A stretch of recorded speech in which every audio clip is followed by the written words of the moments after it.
He will arrive in Beijing with the Iran war still very much at the center of attention. The trip is meant to be a high-stakes summit between two of the world's most consequential leaders.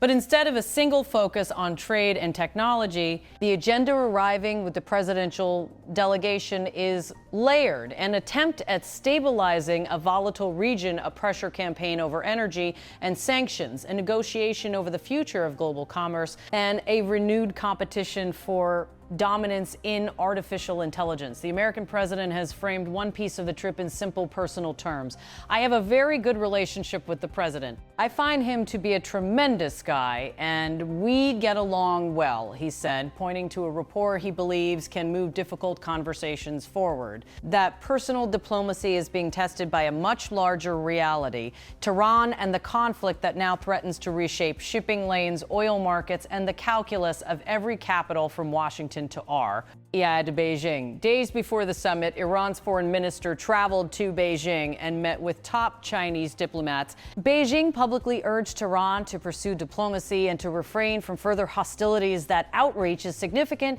China is positioning itself as a potential intermediary in a conflict in which it has deep commercial ties and growing strategic influence. At the same time, U.S. officials are pressing China to use whatever leverage it has to open the Strait of Hormuz, the choke point through which a large share of the world's oil flows. The leverage question underlies much of what will be discussed. Can China move Tehran? And if it does, will its motives be aligned with American security interests or with a different strategic calculus? Not everyone accepts Beijing's stated neutrality. One senior conservative analyst who studies China warned bluntly that Beijing should not be treated as an honest broker. He argued that while China can help and persuade Iran to come to the table and negotiate, it is nonetheless competing with the United States and often acts in ways that reflect an adversarial posture. That perspective underlines a central tension for the president's trip, a willingness to engage directly with Xi Jinping set against a deep skepticism in parts of Washington about Beijing's long-term intentions. That skepticism is now playing out on the ground. Reports indicate Beijing has instructed Chinese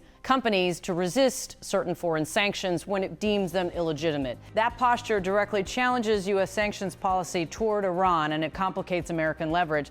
On the oil front, Chinese purchases and the movement of tankers have taken on new geopolitical meaning.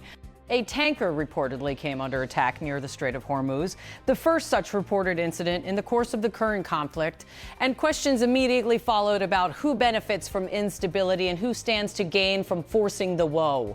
World to reassess energy routes and alliances. Trade is the other large and obvious reason for the trip. China needs markets, and the United States remains the world's largest consumer base.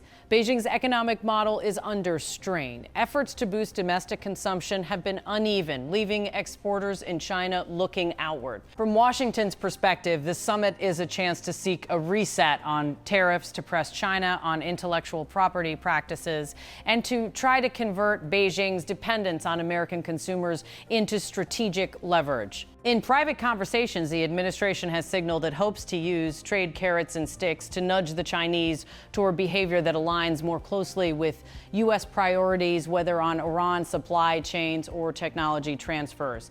Those conversations are not happening only at the presidential level. U.S. senators and other officials have been traveling to and from Beijing as part of a broader, layered approach. One prominent senator visited China and met with senior Chinese diplomats in the weeks ahead of the summit, delivering messages meant to underscore American concerns and to test Beijing's willingness to engage on both economic and security questions. The idea is to present a united front. The White House, congressional delegations, and commercial delegations aiming to make clear that trade access and diplomatic goodwill come with expectations. Then there is the technological competition, an area that will increasingly shape the summit's legacy. Both nations understand that the future of economic and military power will be heavily influenced by artificial intelligence. American policymakers have been publicly discussing the possibility of guardrails to prevent the most dangerous possible outcomes from the unfettered deployment of frontier AI systems. National Economic Council leadership has described work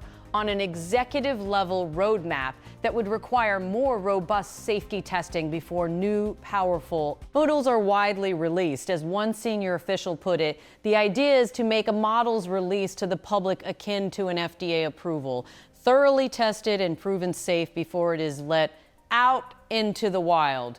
That analogy, comparing AI rollouts to drug approvals, captures both the emergent anxiety about technological risk and the policy impulse to build precautionary procedures around cutting-edge systems. But the comparison also reveals a strategic dilemma. For guardrails to be globally effective, they must be enforceable and widely adopted. The United States can set standards and hope others follow, but Beijing's willingness to adopt, enforce, or even negotiate on those standards is uncertain. Washington's hope is to lead by example, create a framework that becomes the international norm because U.S. firms and regulators have said it, and because the world benefits from aligning with the largest market and the deepest pool of private sector AI expertise. In the days running up to the summit, officials in Washington made a tactical choice, pressed China to use its influence in Tehran to reduce tensions in the Gulf, while at the same time loudly asserting American primacy in trade and technology.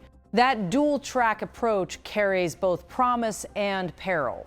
If Beijing delivers on nudges to Tehran, it could create space for a substantive conversation between the two presidents. If it does not, the optics of the trip will shift sharply. Hardliners in Washington warned that the United States should not be seen as ceding leverage or rewarding bad behavior. Moderates argue that direct engagement is a chance to test whether personal chemistry between leaders can produce pragmatic outcomes on urgent global challenges. Energy markets are the near-term test. Oil flows through the Gulf and the Strait of Hormuz are highly sensitive to the actions of state and non-state actors. Any interruption drives prices, and price volatility feeds into political calculations everywhere. China's role as a major buyer of Iranian oil complicates sanctions enforcement.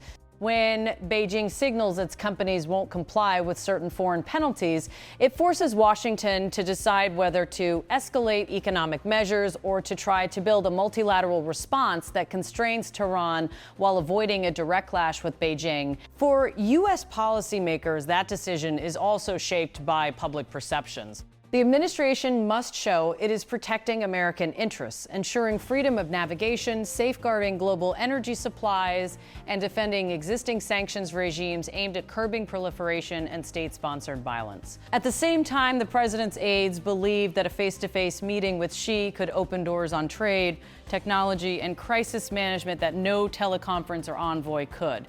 That is why the trip was rescheduled and why the timing matters. A short, focused summit can generate momentum. A misstep could harden positions on both sides. The personal dimension cannot be overstated.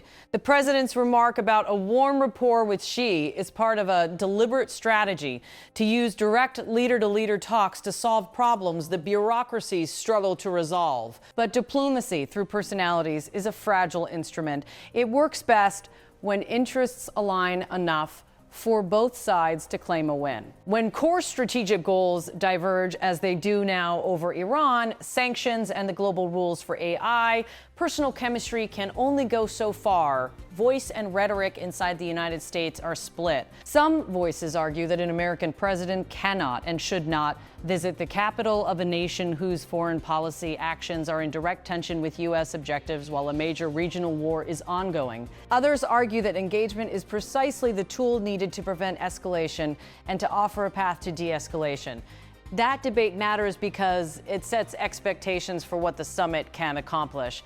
Alongside the geopolitical arguments, the air is a practical economic ledger to be balanced. China still relies significantly on exports and on global markets. American consumers account for a large share of global consumption, and that economic interdependence is leverage that Washington can exploit to press for broader concessions. The administration wants to convert that that economic reality into concrete agreements, clearer rules for trade, stronger protections for intellectual property, better behavior by Chinese firms operating globally, and reciprocal market access for American companies. These are the bargaining chips the president will bring, even as the war in Iran colors every outcome. Artificial intelligence, in particular, stands at the intersection of trade, security, and values. Washington's emerging policy posture to develop domestic guardrails and to shape global norms is as much about maintaining a competitive edge as it is about safety.